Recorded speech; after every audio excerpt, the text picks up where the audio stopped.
Hey, what's up, guys? It's Brad with Traffic Talk, and I'm talking to you later.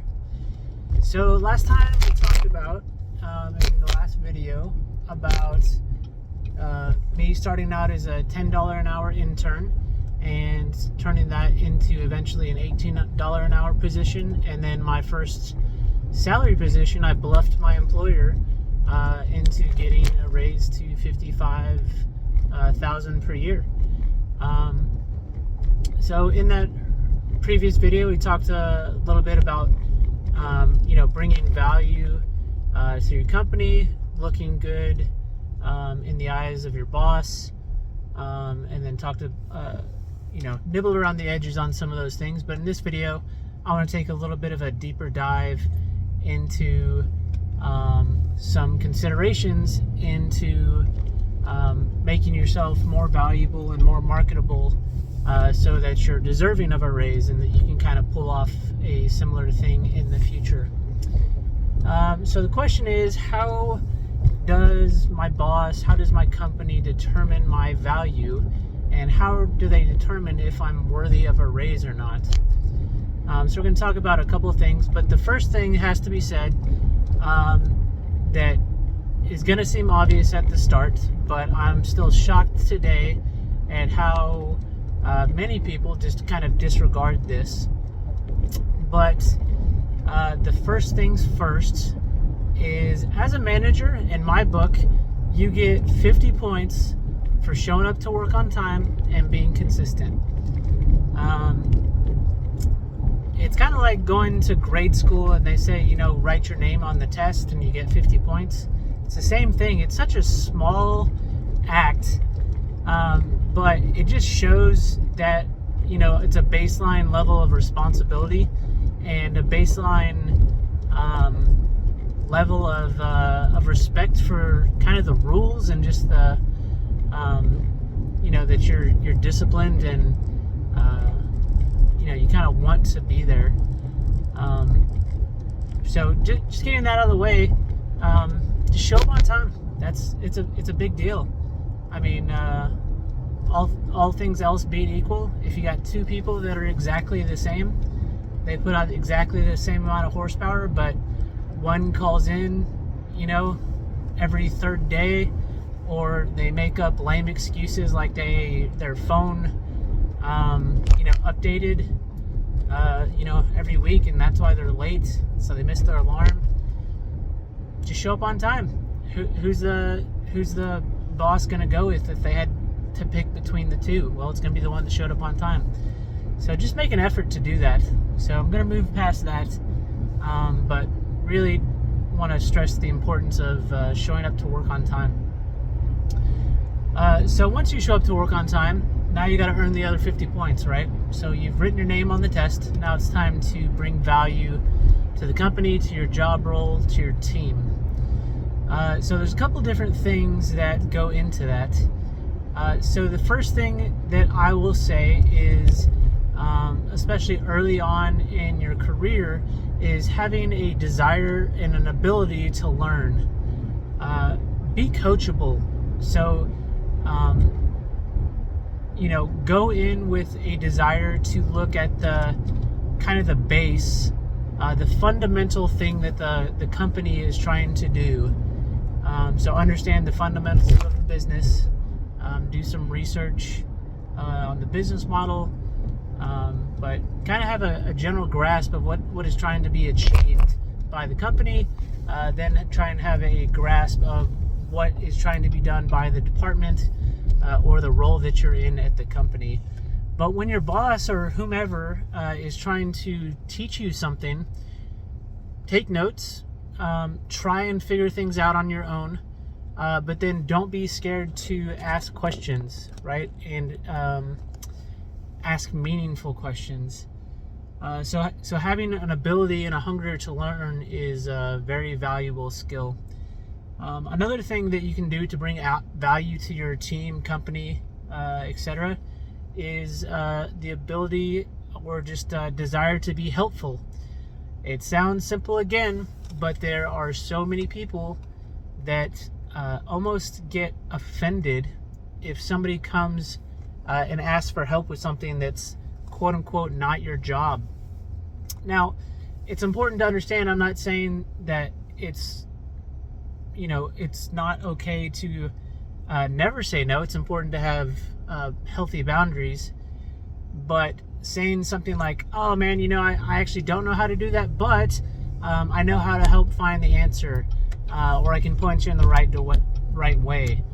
The whole attitude of not my job is honestly pretty toxic, and will make a pretty drastic impact on somebody if you are willing to help them find the answer, or just help them yourself.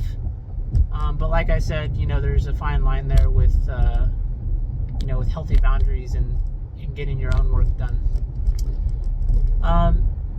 The next thing, in a very similar vein, is just having a positive attitude at work. I know there's a lot of stuff going on. There's a lot of times office drama, a lot of time office stress. You might have a bad boss, you might have incompetent coworkers, all these other things that can lead people to be grumpy and everything, and that's fine. But I just want to convey that is not that's not a unique situation, y'all. I mean, everybody kind of has that stuff. So if you're willing to put in the effort and the emotional constitution to come to a meeting with a positive attitude, or not take things personal, and come up with a solution, that is going to look very, very good on you. So that's a couple of different things that's bringing some simple value, but there's another level of value that you can bring, which I'll call value 102, which is a bit more of a soft skill. It's kind of harder to learn, is understanding what people value in your role. That might mean other departments. That might mean specifically your boss. That might mean your coworkers. But try and put yourself in their shoes, and then think about, on a daily, weekly, monthly, yearly basis, if I was my boss, or if I was the head of that department, or if I was my coworker, what kind of deliverable, or what would they want to see out of my position? And then try and tailor your deliverables, your presentation, your speech, your meetings, your questions, to help satisfy what you think that they would want to see. And like I said, you have to do it on you have to reevaluate on a daily, weekly, monthly, yearly basis, right? So if you're in particular dealing with your boss, it's important to kind of keep tabs on your boss's workload. What's your boss dealing with right now? Does he or she have people at their desk all day long this week because there's a really critical thing going on? That might not be the best week to ask them, hey, can you please help me find this VLOOKUP error in Excel, or something that's relatively non-important. And they will recognize that and value that. They're gonna want to help you with questions, but if they're dealing with their own level of triage, figuring out how to be self-sufficient and productive, and try and find the answers yourself, is also a very valuable tool. So on that note, learning the skill of Googling and YouTubing properly, right? And this is just a life skill. This isn't even a work skill. But learning to Google the right question is important. Or learning how to YouTube a problem is important, right? So how to change the plunger in my toilet. Go look up a YouTube video, and you don't necessarily have to hire a plumber. You can go buy a $15 part at Lowe's or Home Depot and save $200 on a plumber. Same thing at work, right? If you're having an issue, I want this cell to add up with this cell when that happens. Learning how to Google Excel function add this, if this, and then filtering out the resource or the content, and being able to say, hey, that's an if statement, equals if, or if then. So little things like that, being able to figure out answers yourself, and that's when your boss is busy. So now let's talk about another situation. What if your boss is not busy? What if your business or your department's kind of in a lull, right? How do you bring value to your department, to yourself, to your boss then? Well, one thing is asking for more work if you have the capacity for it. But in reality, your boss might not have some work to give you right then. So going and asking for more work with something in your back pocket is a good idea. So let me give you an example. Hey, Mr. and Mrs. Boss, I've got some extra capacity. Do you need help with anything right now? Is there anything I can help you work on? And if they say no, well, since I've got a little bit of extra capacity, I've noticed that this other department or this other process is kind of causing some friction or some heartache or some frustrations.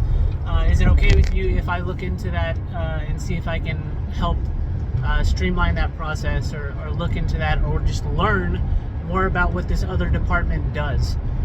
No boss in the world is going to say no. That looks awesome. That looks like you're taking initiative. You are trying to be productive in your day, and you're trying to learn. So that's something that is great to do.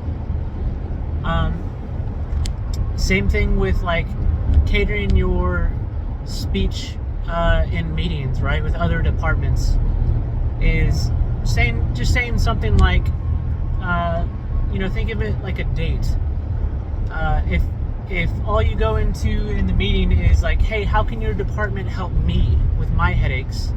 I mean, that's fine. You're being productive, but just showing some empathy and some kind of good employee relations work is like, okay, and what can I do? What do you need out of my department or my job? How can I make y'all's life easier?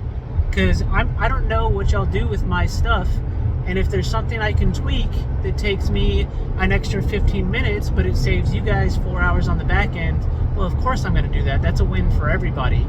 Just having like little things like that to be able to say to different people is extremely valuable, and will honestly just improve your relations overall in your work environment. That leads perfectly into another thought, is being able to motivate or have rapport with people that don't report to you and get them to work hard for you. So this could be other coworkers, this could be other departments, this could be vendors or sub-suppliers or merchants or anybody. But if you are on good terms with people and you have good working relationships, they know you work hard, you give them a quality product. Oftentimes when you come up in a bind or a pinch, having the rapport with somebody, be like, hey, come on, man, I really need you on this one. Can you have this to me by the end of the day? Or, can I have this tomorrow? And them being able to come through for you, that's huge. That's part of the kind of skill of many soft people skills. Getting other people to deliver their deliverable so that you can do your job better. That's a very, very, very hard skill to learn, but is really valuable. And it all goes back to the same thing. How do you present yourself? How do you present your product as an employee? So lots of these little things just add up into caring about your job, caring about your job performance. How do you do your job better? How does your boss see you do your job? How do you treat other people at the office? You know, do you make time to remember that they moved last weekend and they ask them about their move? You know, do you remember that they went skiing over the last Christmas break and asking them about that at the water cooler? Just lots of little soft people skills, but at the same time having the competence and the ability to work hard in combination with that is a very powerful thing. And that's another good thing. I was kind of going for the closer there, but learn from your good bosses and learn from your bad bosses. What did your bosses do well in your last role? What did they not do well? What did this person in this other department do well? Why did other people respect them? Learn from them, right? That's part of that hunger and wanting to learn. So yeah, let me know what you guys think. What are some of the key takeaways from some people that you've learned? But yeah, let me know in the comments below. Drop a like and subscribe for the YouTube algorithm. And this has been Brad with Traffic Talks, and I will talk to you later.